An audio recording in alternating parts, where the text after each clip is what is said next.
अद्भुत व्यक्तित्व के धनी जय शिवाचार्य महान है। अद्भुत साधना ध्यान करते आत्मोत्थान है। भले आपकी साधना गाता प्रकाश यशगान है। आत्मज्ञानी सदगुरुदेव आचार्य सम्राट पूज्य श्री शिव मुनि जी महाराज साहब के लोक कल्याण की मंगल भावनाओं के साथ सतशः नमन। Programme sponsored by Chaudhary Shankar Shah Munilal Jain jeweller, Jain बाजार जम्मू, पंकज जैन, आशा जैन, प्रियंका जैन, आर्या जैन, याशिका जैन, वैभव जैन। 9149899466। भगवन प्यारे भगवन सबके भगवन। देखिए, ये गहरी साधना है, भगवान महावीर की साधना है।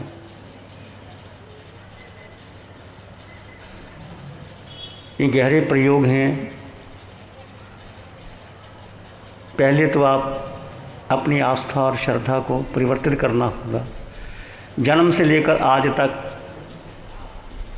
जो माता पिता ने नाम दे दिया, जो शरीर मिला, हम वही मानते हैं। मैं पुरुष हूँ, मैं स्त्री हूँ, मैं सुंदर हूँ, मैं धनवान हूँ, मैं जैन हूँ, मैं हिंदू हूँ। जिस घर में जन्म ले लिया, जो गोद मिल गया, उसके साथ साथ जो नाम मिल गया, नाम के साथ साथ जो रिश्ते नाते मिल गए, ये ठीक है। व्यवहार दृष्टि से हमें कहना ही पड़ेगा। एक माँ के 4 बेटे हैं तो माँ किस नाम से पुकारे? माँ ने नाम रख दिया राम, श्याम, सीता, गीता।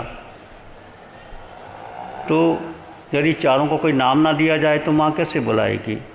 व्यवहार दृष्टि से कहना ही पड़ेगा कि तुम कौन हो, नाम लेना ही पड़ेगा। यदि नाम मूलचंद है तो मूलचंद लेना पड़ेगा, श्यामलाल है तो श्यामलाल लेना पड़ेगा, सीता है तो सीता लेना पड़ेगा। परंतु तुम वो नहीं हो। ये अपने भीतर अपनी पहचान को समझो। इसमें आपने समझा कि नहीं समझा अभी तक? जैसे ये चादर मैंने ओढ़ी, मैं चादर हूँ। साड़ी आपने ओढ़ी, आप साड़ी हैं। तो आत्मा ने ये शरीर मिला है। ये कैसे मिला है? ये तुम्हारा पूर्व कर्म का कुछ संबंध था। ये संसार एक व्यवस्थित गति से चल रहा है। क्या तुम अपनी चॉइस से आए कि मुझे इस घर में जाना है, ये मेरी माँ मिले, ये मेरे पिता मिले, ये मेरे कुल मिले? बोलो, तुम्हारी किसी से चॉइस थी? आए है आत आए, कजा ले चली चले। ना अपनी खुशी से आए, ना अपनी खुशी से गए। किसी का जन्म कहाँ होगा? किसी का पशु योनि में हो गया, किसी का नरक में चले गए। तो हम सब, यदि आप स्वीकार कीजिए, तीर्थंकर भगवंतों की साधना का स्वरूप है। अपने को जानिए कि मैं कौन हूँ। आचारांग सूत्र में पहला ही सूत्र भगवान महावीर का, जो 32 आगमों का पहला आचारांग सूत्र है, उसमें पहले सूत्र में भगवान ने फरमाया कि जीव नहीं जानता कि वो कौन है, कहाँ से आया है, जाएगा कहाँ। पूर्व से आया, पश्चिम से आया, उत्तर से आया, दक्षिण से आया, 6 दिशाओं से कहाँ से आया। तो कौन जानते हैं? तीर्थंकर भगवान, जिनको जन्म से ही 3 ज्ञान होते हैं, जो स्वयं संबुद्ध होते हैं, वो जानते हैं कि मेरा पहले जन्म कहाँ हुआ था। जैसे भगवान ऋषभदेव ने भरत चक्रवर्ती को बोल दिया था कि तेरा बेटा मरीचि जो बाहर है, पूछा था कि प्रभु ये कहाँ जाएंगे? तो भगवान ने क्या कह दिया? याद है आपको? नहीं याद? क्या कहा था भगवान ने? यही ये बाहर बैठा 24वां तीर्थंकर बनेगा। तो भरत के मन में श्रद्धा पैदा हुई, उनको नमन किया, उछले मैं तीर्थंकर बनूंगा। उनको अहंकार आ गया, वो अलग बात है। पर भगवान ऋषभदेव ने अपने केवल ज्ञान में देख करके बता दिया। भगवान ऋषभदेव पहले तीर्थंकर और भगवान महावीर 24वें तीर्थंकर। तो कैसे बता दिया? पुस्तकों के ज्ञान से नहीं, कंप्यूटर से नहीं, किताबों से नहीं, भीतर केवल ज्ञान। वो केवल ज्ञान किसको होता है? आत्मा को। और वही आत्मा तुम में है और मुझ में है। ये ज्ञान मुझ में भी है और तुम में भी है, जो भगवान ऋषभदेव ने बता दिया। जैसे भगवान महावीर से पूछते हैं तो भगवान महावीर उत्तर दे देते हैं, व्यक्ति यहाँ जाएगा वह। ये केवल ज्ञान जिसको हो जाता है वो तीनों लोकों को, 7 नरक, ये मध्य लोक, 26 देवलोकों को सब जानते हैं। और जैसे आप शीशे के सामने अपने आईना देखते हो ऐसे जानते हैं भगवान। और वही बताया उन्होंने, और वही बने भगवान महावीर मरीचि के भाव में पार करते करते तीर्थंकर बने। फिर वो 12.5 वर्ष की साधना की, वो साधना हमें मिली, वो साधना अरिहंत परमात्मा अनंत सिमंदर स्वामी भगवान की अनंत कृपा से हमें मिली, शासन देवों की कृपा। तो ये साधना जो है ना, वही साधना है। इसको आप समझिए कि मैं आत्मा हूँ। अच्छा, आप जानते हैं आत्मा निकल जाए तो शरीर का क्या कीमत है? तुम देखते ही हो घर में कौन कौन नहीं गया, दादा गया, दादी गई, बेटा गया, दादा बैठा है। तो शरीर से आत्मा निकल जाए तो बाकी क्या रहता है बोलो? यही आंखें हैं, आंखें डरावनी हो जाती है, कान सुन नहीं सकते, खा सकते हो, पी सकते हो। तो ये तुम जानते भी हो, पर जानने के बाद हम इसको आत्मसात नहीं कर रहे कि मैं आत्मा हूँ। अब अपनी थिंकिंग को बदलना है, दृष्टि को बदलना है। तुम रहोगे पुरुष पुरुष रहोगे, स्त्री स्त्री रहेगा, घर में माता पिता भी रहेंगे, पति पत्नी भी रहेगा, पर ये तुम क्या हो? तुम एक संबंध हो। जैसे किसी किराए के घर में रहते हो तो तुम्हारा घर होता है, वो किराए का घर है भाई। ऐसे तुम भी अपने घर में आए हो, 50 साल 70 साल एक धर्मशाला है, रहोगे चले जाओगे।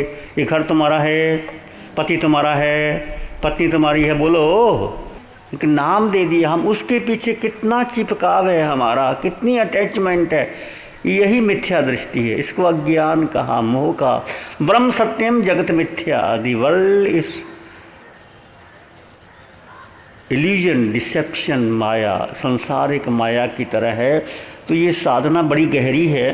घर में रहते हुए भी तुम सब काम करोगे, पर अपनी दृष्टि को बदल। जैसे धाई माँ घर में रहती है, एक माँ एक धाई माँ में क्या अंतर है बोलो? कितना अंतर है? धाई माँ बच्चे को नहलाती है, खिलाती है, पिलाती है, सुलाती है, सब करती है, और माँ कुछ भी नहीं करती। पर बेटा किसका गना जाता है? माँ का। और धाई माँ सब करने के बाद घर चली जाती है, वो कहती मेरा बेटा नहीं है। ऐसे घर में रहो कि हमारा संबंध है, मैं तो आत्मा हूँ, ये शरीर मेरा नहीं है। शरीर पता नहीं कब श्वास टूट जाए, क्या भरोसा ज़िंदगी का। दादा बैठा है, पोता चला जाता है, तुम देखती हो घर में। तो अब सारी दृष्टि बदल देनी है कि मैं शुद्ध आत्मा। अब सारा तुम जो कार्य करोगे, अब किस दृष्टि से देखे करोगे? अब घर में खाना भी बनाओगे तो खाना कौन बना रहा है? शरीर बना रहा है, मैं नहीं बना रही। मैंने खाना बनाया, बढ़िया खाना बनाया, समय कौन कर रहा है?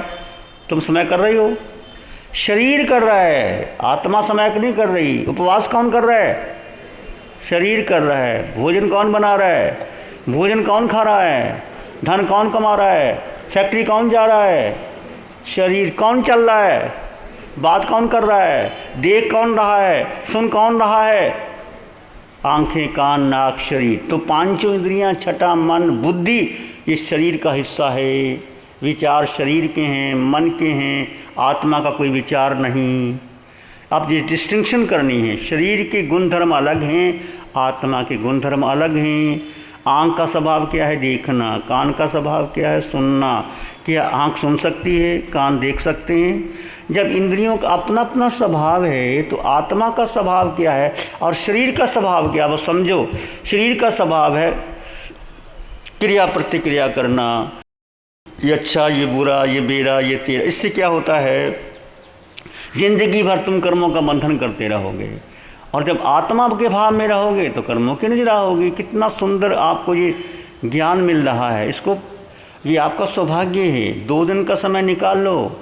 ऐसा मत समझना कि मुझे दुकान में जाना है, मुझे बच्चों को पढ़ाना है। छोड़ दो 2 दिन। तुम आए हो, जितने आए हो इतना कम से कम संकल्प करके ये साधना 2 दिन की ले लो। फिर पता नहीं नदी नाप संयोग आओगे, दर्शन करके चले जाओगे। संकल्प करो।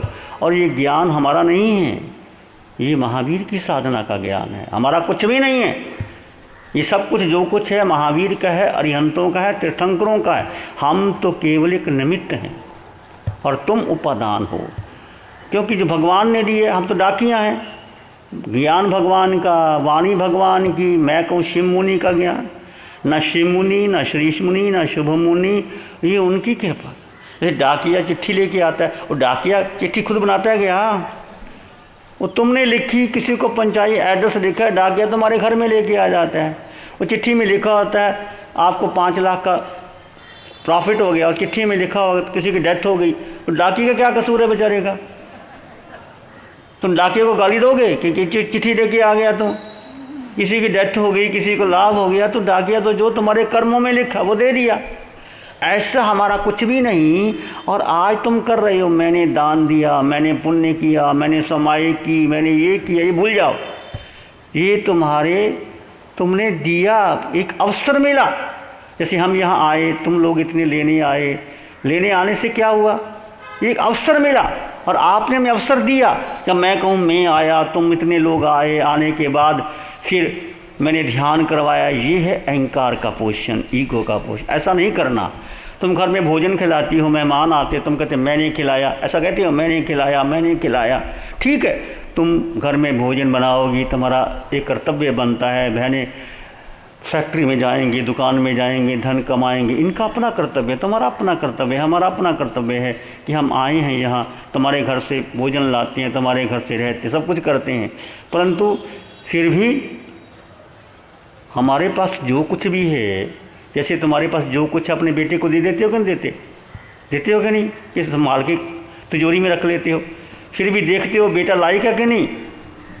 महावीर ने कभी सोचा ये लायक है कि नहीं? महावीर ने सब कुछ दे दिया, और हमें जो मिला हम चाहते हैं आप इसको ग्रहण कर लीजिए। जानने का मतलब केवल कहना नहीं, किताबों से नहीं, इसको गहरे अपनाना है। जैसे अभी आपने कैसेट सुनी कोहम की, पूछो अपने आप से कौन है।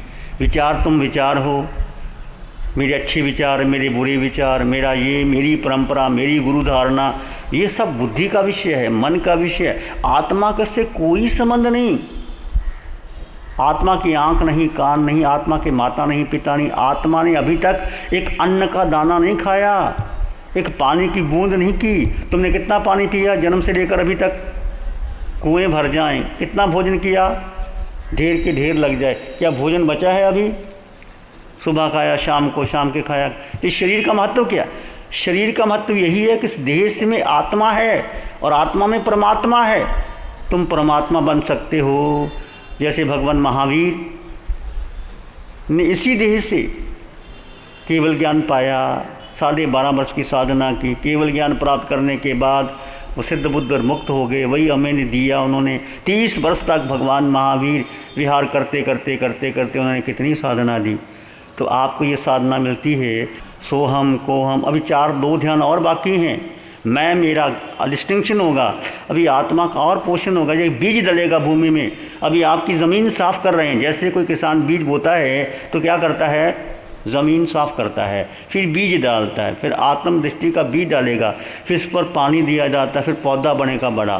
तो वो 4 दिन के गहरे ध्यान शिविर में, पर 2 दिन में आपको थोड़ा सा अनुभव आएगा।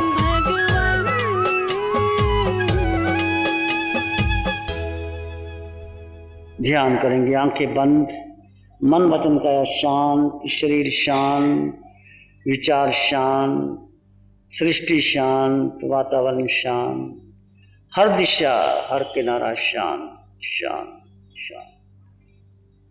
सिर के सिरे से पांव के अंगूठे तक अपने भीतर शुद्ध चेतना का एहसास कीजिए। तुम केवल आत्मा हो।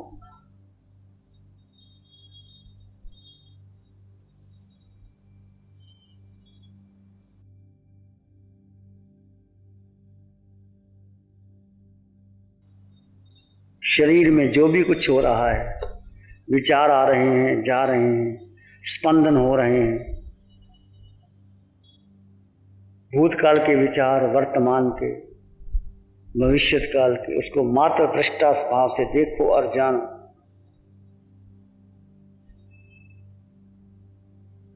कोई संकल्प विकल्प आने ना पाए।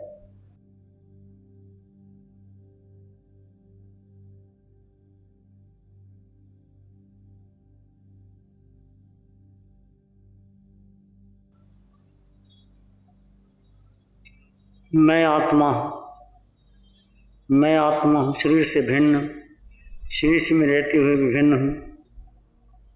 मेरा स्वभाव मात्र दृष्टा है। अनंत ज्ञान गुण से संपन्न, सुख समृद्धि से संपन्न परिपूर्ण आत्मा, इसकी खोज करते चले जाइए।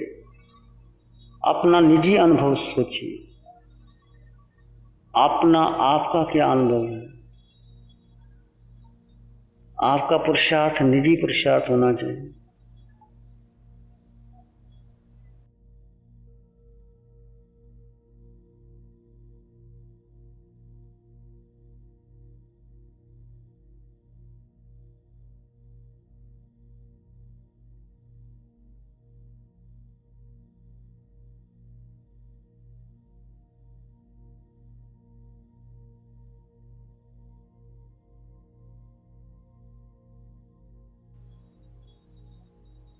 इसी में एक लंबा गहरा श्वास लें।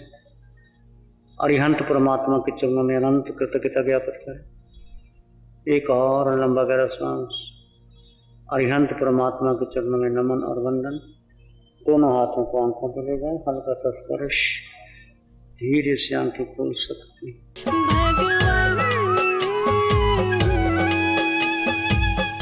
सबसे पहले मैं सच बोलूँ तो आपको मैंने आर्यन चैनल पे देखा था हमारा सब, जब आपका व्याख्यान चलता था तो आप ध्यान के बारे में ही बोलते थे। जितना भी आपका व्याख्यान टोटल ध्यान पे ही था। उसके बाद मैंने सोचा कि एक बार तो कुछ भी हो जाए, ये ध्यान के बारे में मेरे को कुछ सीखना है। हमारा सब पता नहीं मेरी पुण्यवानी होगी, इसलिए मेरे को 4 दिन का उसमें योग मिल गया। उस टाइम भी जो आलोचना हुई थी हमारा सब, मैं बता नहीं सकती हूँ। अभी भी मेरा दिल अभी भी रो ही रहा है, जो आलोचना अभी भी, मतलब मेरा सब कुछ रिवाइज हुआ है।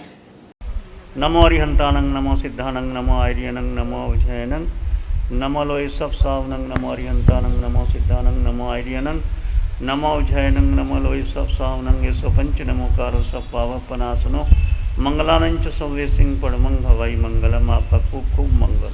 Programme sponsored by Chaudhary Shankar Shah Munilal Jain jeweller, Jain बाजार जम्मू, पंकज जैन, आशा जैन, प्रियंका जैन, आर्या जैन, याशिका जैन, वैभव जैन। 9149899466